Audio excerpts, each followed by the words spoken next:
पहला सरप्राइज़ है आपके सामने एक चार्ट और वो चार्ट है यहाँ पर, ये देखिए, इस चार्ट को आप पहचानते हैं? ये एस कंस्ट्रक्शन की बात कर रहे हैं आप? बिल्कुल, ये एक्शन कंस्ट्रक्शन है और हाँ, एक्शन आपने कंस्ट्रक्शन या पिछले साल दीपावली चैन के रूप में आपने बताया था। अरे वाह! तो हाँ, बेशक हाँ, ये तो बेशक क्या बात आप पिछले कुछ महीनों के दौरान ज़रूर ये थोड़ा-सा ऊपर से ठहरा हुआ है, लेकिन अ, पिछले साल 400 रुपए दीपावली में में दिया हुआ स्टॉक है। आई थिंक 400 पे दिया था क्या? मैं आपको 400 बता देता साढ़े हूँ चार किस सौ प्राइस पर आपने जब ये बताया था तब 740 का भाव इसका चल रहा था, पिछले ओके, साल दीपावली ओके। के आस-पास। मैंने पहली बार आइडेंटिफाई इसको 400 के नीचे ही किया मतलब बहुत आराम से। जी। हाँ, लेकिन जब पिछले साल दीपावली में आपने बताया था तब ये 740 के आस-पास के भाव पे था और वहाँ से ये 1700 का चला गया। हालाँकि आपने लक्ष्य दिया था 850 का ही, तो जो आपने हाँ, वो लक्ष्य तो बताया था, वहाँ से मतलब बहुत ये ऊपर है। दोगुना हो गया। ठीक लेकिन है। उसके बाद थोड़ा करेक्ट कर रहा है। थोड़ा अपडेट कर दीजिए इसमें आगे क्या लगता है? नहीं, नहीं बहुत बढ़िया लगते हैं मुझे कंपनी इनफैक्ट अभी रिसेंटली मैंने जी बिज़नेस पे स्टॉक के बारे में डिस्कस किया। देखिए फैंटास्टिक कंपनी और ये सेक्टर बहुत बढ़िया करने वाला है मतलब मुझे तो ये मतलब लॉजिस्टिक्स रिलेटेड और वेयरहाउसिंग रिलेटेड और मटेरियल हैंडलिंग रिलेटेड कंपनियां बहुत बढ़िया लगती है। तो S is super quality management, गजब की ग्रोथ और अभी भी आगे आने वाले दिनों में अच्छा ही करेंगे, मुझे तो कोई इशू लगता नहीं है।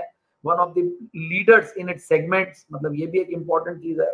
मतलब हाइड्रोलिक क्रेन्स में तो शायद मार्केट लीडर ही है, वर्ल्ड की largest pick and carry cranes का मैन्युफैक्चरर है। तो world class company, Indian manufacturer और सस्ते वैल्यूएशन पे, मतलब आज इतना चलने के बाद भी कोई मैं ये नहीं बोलूंगा कि बहुत एक्स्ट्राऑर्डिनरी वैल्यूएशन है, क्योंकि आज 33% की सेल्स की ग्रोथ, मतलब 30-40% की प्रॉफिट की ग्रोथ, इस तरीके की ग्रोथ और अच्छे मार्जिन वाला बिजनेस।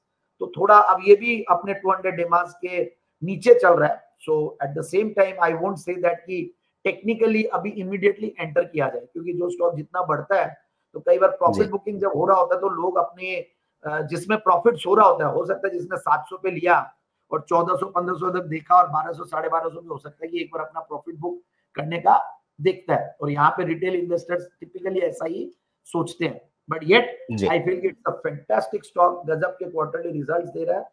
सो मेरे हिसाब से तो पिछली बार क्या है, इन टाइप के थीम्स पे ज्यादा काम कर रहे थे और जी। प्रॉफिट भी देखिए 2 गुना 3 गुना अब हुआ यहाँ है। पे बिल्कुल, अब यहाँ पे इस चार्ट को ही देखिए तो इस चार्ट में 2 बड़ी ख़ास चीज़ें हैं जिसको लोग आज की तारीख में निवेशक समझना चाहते हैं बाज़ार में। उनको बहुत सारे ऐसे शेयर दिख रहे हैं, जो अपने 200 डे मूविंग एवरेज के पास में आ गए हैं या उसके नीचे आ गए हैं। और साथ में ये कैंडल आप देख रहे हैं, इसको आप पहचान जाएँगे, 6 जून की कैंडल है।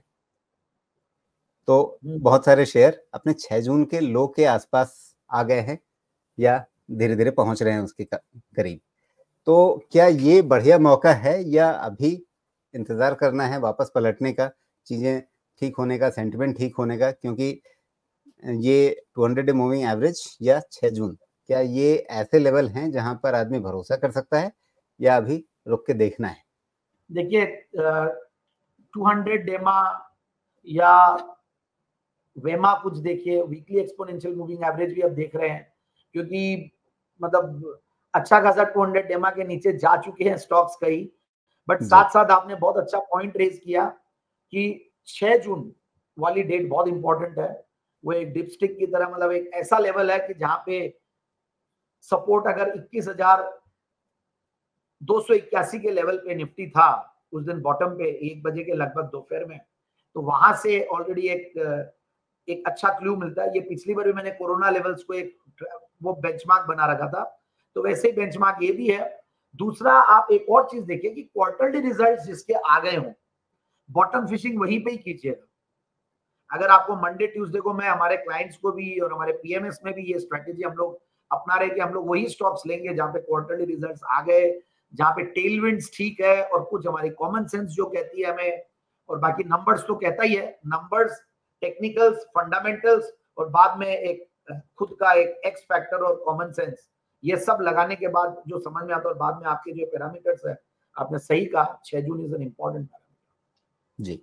अब आपके लिए दूसरा सरप्राइज़, हालाँकि अब ये उतना सरप्राइज़ नहीं रह जाएगा क्योंकि आपने एक क्लू समझ लिया कि मैं आपके पिछले साल के दिवाली पैक्स की बात कर रहा हूँ, तो आपको याद आ गया होगा कि आपने पिछले साल इक्रा के बारे में भी बताया था।